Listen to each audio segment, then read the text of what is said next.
By late afternoon, the battlefield had become a world of smoke, thunder, and shouting. Blue and gray lines moved through the woods like ghosts. Private Elias Ward of the Union Army ran downhill beneath snapping branches. He could barely see the men beside him through the powder smoke. From the opposite ridge, Confederate Private Thomas Hale rushed forward with his regiment. He heard officers shouting orders, but the battle swallowed every word. Then the earth disappeared beneath both soldiers. Elias and Thomas fell through brush and loose stone into a narrow ravine hidden between the ridges. They struck the bottom almost together. Their rifles bounced away, vanishing into a dark crack beyond reach. For several seconds, neither man moved. Elias reached for his bayonet, but the weapon was gone. Thomas searched for his revolver and found only an empty holster and torn leather. They stared at one another from opposite walls of the ravine. Above them, musket fire rolled across the ground like an endless storm.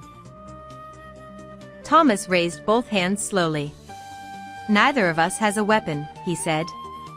Elias answered, "That does not make us friends." The ravine was too steep to climb alone. Its walls were wet clay and broken rock, and every attempt sent stones sliding downward.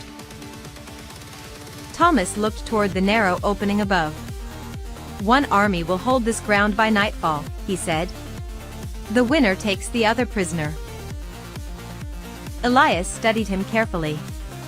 It was a strange agreement, but better than fighting with bare hands in a muddy grave. He finally nodded. They began searching for a way out. Thomas found a twisted tree root hanging from the wall, but it broke when he pulled it. Elias discovered a narrow ledge above his shoulder. He climbed first, while Thomas braced his boots and pushed him upward from below. A shell exploded nearby. The ravine shook, and Elias slipped. Thomas caught his ankle before he fell onto the rocks. For a moment, Elias hung upside down, staring at the man he had been ordered to kill. "You can let go," he said. Thomas tightened his grip. "And climb out alone," he replied. "Not likely." With one final effort, Elias reached the ledge. Now Elias leaned down and pulled Thomas upward. Their uniforms were different, but their hands were equally dirty, bleeding, and exhausted. They rested beneath an overhanging stone. The battle sounded farther away now, though neither soldier knew whether that meant victory or retreat. Thomas removed a small photograph from his coat. It showed a young woman and two children standing beside a white farmhouse.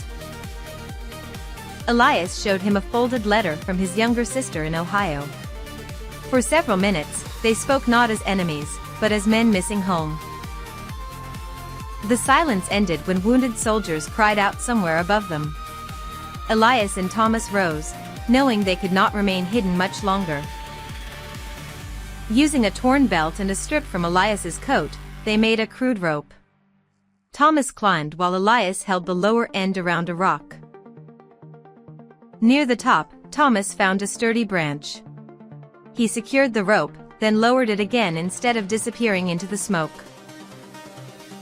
Elias climbed after him. When he reached the surface, both men dropped behind a fallen tree as bullets cut through the leaves.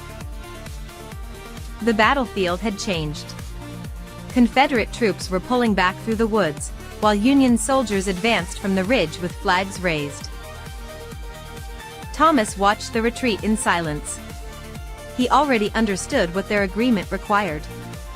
Slowly, he removed his gray cap and held out his hands. Elias could have called the nearest patrol. Instead, he gave Thomas water, wrapped his injured wrist, and allowed him one last look toward his fleeing regiment. Then Elias said, "You are my prisoner, but you are also the reason I am alive." Thomas answered, "The feeling is mutual." They walked toward the Union lines together, not as friends exactly, and no longer as simple enemies. Each carried the weight of the other's survival. Years later, both men would remember the ravine more clearly than the battle, the place where victory demanded a prisoner, but humanity created a truce.